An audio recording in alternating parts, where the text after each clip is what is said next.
अस्सलाम वालेकुम विद्यार्थी मित्रों। जनाब कुतुबुद्दीन मौलिम बॉयज़ प्राइमरी स्कूल कक्षा 8 के विद्यार्थियों का मैं हिंदी के ऑनलाइन क्लास में हार्दिक स्वागत करता हूं। विद्यार्थी मित्रों, आज का हमारा विषयांक है इकाई 7 हार की जीत। एक सच्चे इंसान के जो शब्द कहे जाते हैं उनसे एक डाकू का कैसा हृदय परिवर्तन होता है, उसकी ये बहुत ही दिलचस्प कहानी है और इसके लेखक है सुदर्शन जी।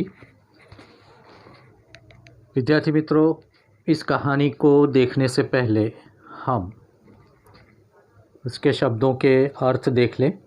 करुणा यानी दया, कीर्ति, यश, प्रशंसा अथवा तारीफ, विचित्र, अनोखा, अधीर यानी बेचैन अथवा उतावला, सहसा, अचानक, कंगाल, निर्धन, नेकी यानी भलाई, कुख्यात, बदनाम, चाप, पग ध्वनि, घृणा, नफरत, अभिलाषा, इच्छा, छवि, चित्र अथवा तस्वीर, वायुवेग, हवा की गति, प्रतिक्षण, हर घड़ी, विस्मय, आश्चर्य, प्रयोजन, उद्देश्य, कंगला, कंगाल, निर्धन, अपाहिज, विकलांग, बांका, सुंदर और बहादुर।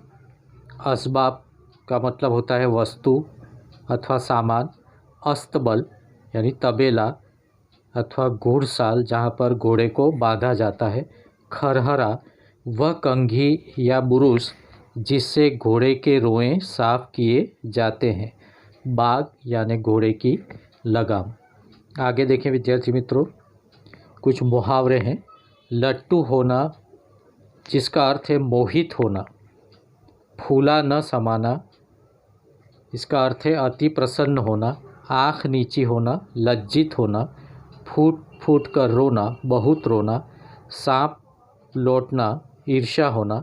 सिर मारना, अत्यधिक मानसिक परिश्रम करना। हार की जीत। कवि का परिचय प्राप्त कर ले। उनका जन्म हुआ था सन 1896 में और उनकी मृत्यु हुई सन 1968 में। सुदर्शन का मूल नाम बद्रीनाथ शर्मा था। आपका जन्म पंजाब के सियालकोट में हुआ था। जब आप 6वें दर्जे में यानी 6ठी कक्षा में थे तभी आपने प्रथम कहानी लिखी थी। प्रेमचंद की तरह आपने भी उर्दू में लेखन प्रारंभ किया। तत्पश्चात यानी उसके बाद हिंदी में लिखने लगे। नाटक, कहानी तथा उपन्यास लिखकर हिंदी साहित्य को उन्होंने समृद्ध किया। प्रस्तुत कहानी सुदर्शन जी द्वारा लिखित एक उपदेश प्रदान कथा है। हमें क्या देती है? एक उपदेश देती है जो मानव भावनाओं पर आधारित है। बाबा भारती के अनोखे घोड़े की चर्चा डाकू खड़क सिंह के कानों तक पहुंचती है। वह धोखे से घोड़ा ले जाता है, परंतु बाबा भारती की एक बात उसे घोड़ा लौटाने पर मजबूर कर देती है। उसी बात ने उस डाकू का हृदय परिवर्तन कर दिया। इसी बात पर यहाँ प्रकाश डाला गया है। इस कहानी में विनम्रता, उदारता, पश्चाताप, दयाभाव, लोकहित की आकांक्षा आदि मूल्यों को समाविष्ट किया गया है। देखते हैं कहानी। माँ को अपने बेटे और किसान को अपने लहलहाते खेत देखकर जो आनंद आता है, वही आनंद बाबा भारती को अपना घोड़ा देखकर आता था। लेखक यहाँ पर लिखते हैं कि माँ जब अपने बेटे को देखती है और किसान अपने खेत में लहलहाते फसल को देखता है और जो आनंद उन्हें मिलता है, वही आनंद बाबा भारती को अपने घोड़े को देखकर आता था। भगवत भजन से जो समय बचता यानी भगवान की पूजा करने के बाद जो समय बचता, वह घोड़े को अर्पण हो जाता। वह घोड़ा बहुत ही सुंदर और बलवान था। इसके जोड़ का घोड़ा सारे इलाके में न था। बाबा भारती उसे सुल्तान कहकर पुकारते। घोड़े का नाम उन्होंने क्या रखा था? सुल्तान। अपने हाथ से खरहरा करते, खुद दाना खिलाते और देख देख कर प्रसन्न होते। उन्होंने रुपया, माल, असबाब, ज़मीन आदि अपना सब कुछ छोड़ दिया था। यहाँ तक कि उन्हें नगर के जीवन से भी घृणा हो गई थी। वह नगर का जीवन भी उन्हें पसंद नहीं था। अब गांव के बाहर एक छोटे से मंदिर में रहते थे और भगवान का भजन करते थे। मैं सुल्तान के बिना नहीं रह सकूंगा, उन्हें ऐसा लगने लगा था। बाबा भारती को क्या लगने लगा कि वह अपने घोड़े के बिना नहीं रह सकेंगे। वे उसकी चाल पर लट्टू थे, यानी घोड़े की चाल पर वह फिदा थे। कहते ऐसे चलता है जैसे मोर घटा को देखकर नाच रहा हो। जब तक संध्या के समय यानी शाम के समय सुल्तान पर चढ़कर 8-10 मील का चक्कर न लगा लेते, उन्हें चैन न आता। खड़क सिंह उस इलाके का कुख्यात डाकू था, यानी नामचीन डाकू था। लोग उसका नाम सुनकर कांपते थे। होते होते सुल्तान की कीर्ति उसके कानों तक भी पहुंची, यानी घोड़े की जो तारीफ थी वो तारीफ किसके कान तक पहुंची? डाकू खड़क सिंह तक। उसका हृदय उसे देखने के लिए अधीर हो उठा। वह एक दिन दोपहर के समय बाबा भारती के पास पहुंचा और नमस्कार करके बैठ गया। बाबा भारती ने पूछा, खड़क सिंह क्या हाल है? खड़क सिंह ने सिर झुकाकर उत्तर दिया, आपकी दया है। कहो इधर कैसे आ गए? डाकू कहता है, सुल्तान की चाह खींच लाई। विचित्र जानवर है, देखोगे तो प्रसन्न हो जाओगे। किसने कहा विचित्र जानवर है? बाबा भारती ने, कि तुम भी उसे देखोगे तो खुश हो जाओगे। मैंने भी बड़ी प्रशंसा सुनी है, डाकू कहता है। उसकी चाल तुम्हारा मन मोह लेगी। कहते हैं देखने में भी बड़ा सुंदर है।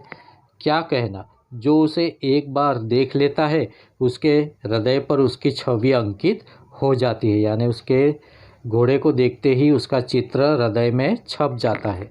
बहुत दिनों से अभिलाषा थी, यानी आशा थी, आज उपस्थित हो सका हूँ। बाबा भारती और खड़क सिंह अस्तबल में पहुँचे, जहाँ घोड़ा बांधा जाता है, उसे क्या कहते हैं? अस्तबल। तो अस्तबल में दोनों पहुँचते हैं।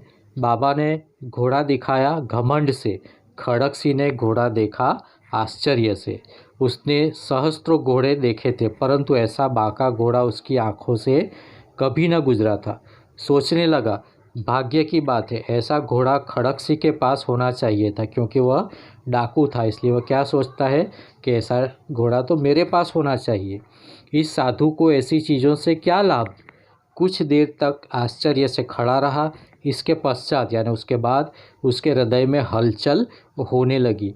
बालकों सी अधीरता से बोला, परंतु बाबा जी इसकी चाल न देखी तो क्या? यानी घोड़े पे बैठकर अगर इसके ऊपर मैंने सवारी न की तो इसका कोई मतलब नहीं है।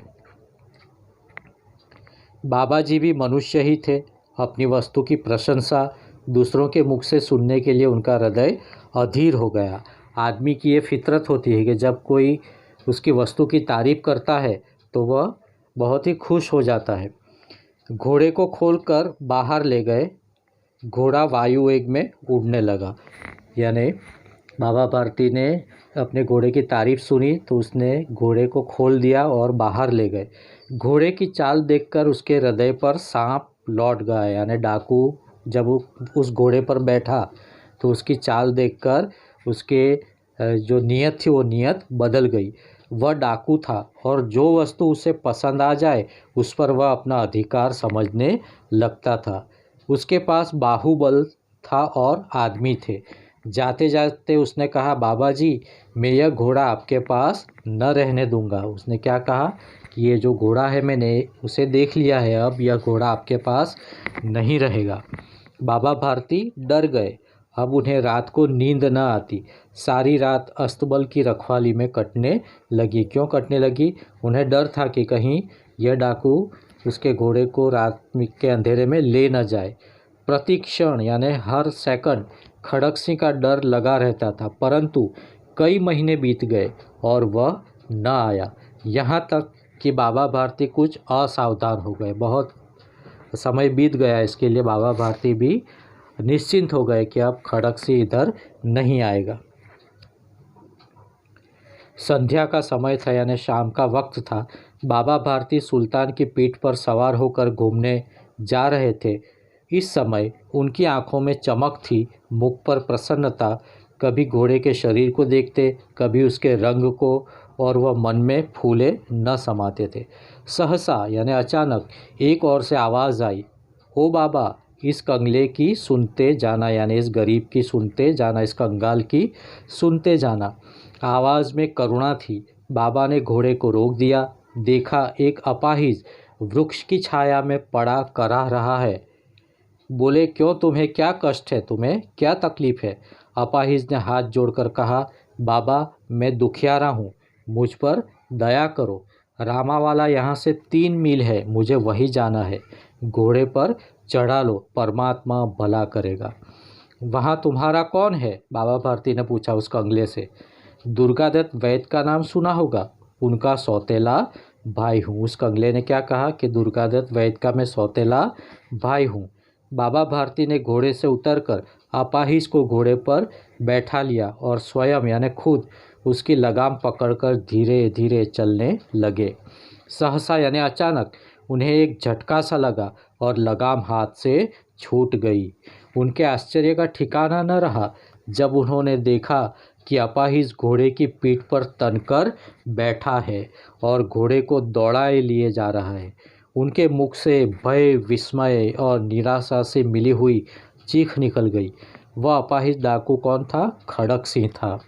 बाबा भारती कुछ देर तक तो चुप रहे। इसके पश्चात यानी उसके बाद कुछ निश्चय कर पूरे बल से चिल्लाकर बोले, जरा ठहर जाओ। खड़क सिंह ने आवाज़ सुनकर घोड़ा रोक दिया। उसकी गर्दन पर प्यार से हाथ फेरते हुए कहा, बाबा, यह घोड़ा अब न दूंगा। उसने क्या कहा? बाबा जी, यह घोड़ा अब मैं तुम्हें न दूंगा।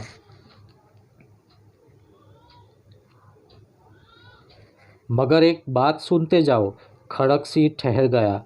बाबा भारती ने निकट जाकर उसकी ओर ऐसी आंखों से देखा जैसे बकरा कसाई की ओर देखता है। फिर कहा, यह घोड़ा तुम्हारा हो चुका। मैं तुमसे इसे वापस करने के लिए नहीं कहूँगा, परंतु खड़क सिंह, केवल एक प्रार्थना करता हूँ, उसे अस्वीकार न करना, नहीं तो मेरा दिल टूट जाएगा। किसने कहा? बाबा भारती ने। बाबा जी, आज्ञा कीजिए, मैं आपका दास हूँ यानी सेवक हूँ। केवल यह घोड़ा आपको न दूंगा। अब घोड़े का नाम न लो। मैं तुमसे इसके विषय में कुछ न कहूँगा। मेरी प्रार्थना केवल यह है कि इस घटना को किसी के सामने प्रकट न करना। कौन सी घटना? कि मैंने जो धोखा दिया है, एक गरीब अपाहिज व्यक्ति बनकर मुझसे जो घोड़ा छीना है, उस बात को किसी के आगे तुम दोहराना नहीं। खड़क सिंह का मुंह आश्चर्य से खुला रह गया। उसका विचार था कि उसे घोड़े को लेकर यहाँ से भागना पड़ेगा, परंतु बाबा भारती ने स्वयं उससे कहा, इस घटना को किसी के सामने प्रकट न करना। इससे क्या प्रयोजन सिद्ध हो सकता है? खड़क सिंह ने बहुत सोचा, बहुत सिर मारा, परंतु कुछ समझ न सका। हार कर उसने अपनी आंखें बाबा भारती के चेहरे पर गड़ा दी थी और पूछा, बाबा जी, इसमें आपको क्या डर है? सुनकर बाबा भारती ने उत्तर दिया, लोगों को अगर इस घटना का पता लग गया तो वे किसी गरीब का विश्वास न करेंगे। जिस तरह तुमने एक गरीब बनकर मेरा घोड़ा मुझसे छीन लिया, अगर दोबारा कोई सही में गरीब होगा उसकी भी कोई मदद नहीं करेगा। यह कहते कहते उन्होंने सुल्तान की ओर से इस तरह मुंह मोड़ लिया जैसे उनका कोई संबंध ही नहीं रहा हो। बाबा भारती चले गए, परंतु उनके बाद खड़क सिंह के कानों में उसी प्रकार गूंज रहे थे। सोचता था, कैसे ऊंचे विचार है, पवित्र भाव है। उन्हें इस घोड़े से प्रेम था। इसे देखकर उनका मुख फूल की नाई खिल जाता था। कहते थे, इसके बिना मैं न रह सकूँगा। इसकी रखवाली में वे कई रात सोए नहीं, भजन भक्ति न कर रखवाली करते रहे, परंतु आज उनके मुख पर दुख की रेखा तक दिखाई न पड़ती थी। उन्हें केवल यह ख्याल था कि कहीं लोग गरीबों पर विश्वास करना न छोड़ दें। ऐसा मनुष्य मनुष्य नहीं बल्कि क्या है? देवता है। रात्रि के अंधकार में खड़क सिंह बाबा भारती के मंदिर में पहुंचा। चारों ओर सन्नाटा था। आकाश में तारे टिमटिमा रहे थे। थोड़ी दूर पर गांव के कुत्ते भौंक रहे थे। मंदिर के अंदर कोई शब्द सुनाई न देता था। खड़क सिंह सुल्तान की बाग पकड़े हुए यानी उसकी रस्सी पकड़े हुए वह धीरे धीरे अस्तबल के फाटक पर पहुंचा। फाटक खुला पड़ा था। किसी समय वहां बाबा भारती स्वयं लाठी लेकर पहरा देते थे, परंतु आज उन्हें किसी चोरी, किसी डाके का भय न था। खड़क सिंह ने आगे बढ़कर सुल्तान को उसके स्थान पर बांध दिया और बाहर निकलकर सावधानी से फाटक बंद कर दिया। इस समय उसकी आंखों में नेकी के आंसू थे। कैसे आंसू थे? नेकी के आंसू थे। रात्रि का तीसरा पहर बीत चुका था। चौथा पहर आरंभ होते ही बाबा भारती ने अपनी कुटिया से बाहर निकल ठंडे जल से स्नान किया। उसके पश्चात इस प्रकार जैसे कोई स्वप्न में चल रहा हो उनके पांव अस्तबल की ओर बढ़े, परंतु फाटक पर पहुंचकर उनको अपनी भूल प्रतीत हुई। साथ ही घोर निराशा ने पांवों को मन भर का बना दिया। वे वहीं रुक गए। घोड़े ने अपने स्वामी के पांवों की चाप को पहचान लिया। बाबा भारती के पांवों की आहट को घोड़े ने पहचान लिया और जोर से हिनहिनाया।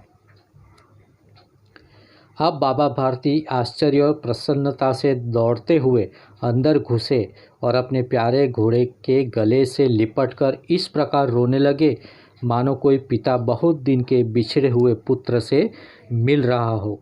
बार बार उसकी पीठ पर हाथ फेरते, बार बार उसके मुंह पर थपकियां देते। फिर वे संतोष से बोले, अब कोई गरीबों की सहायता से मुंह नहीं मोड़ेगा। तो ये थी हमारी कहानी हार की जीत। विद्यार्थी मित्रों, आपको ये वीडियो अच्छी लगी हो तो इसे लाइक करना ना भूलिए और हमारी चैनल को सब्सक्राइब करना भी ना भूलिए। Thank you.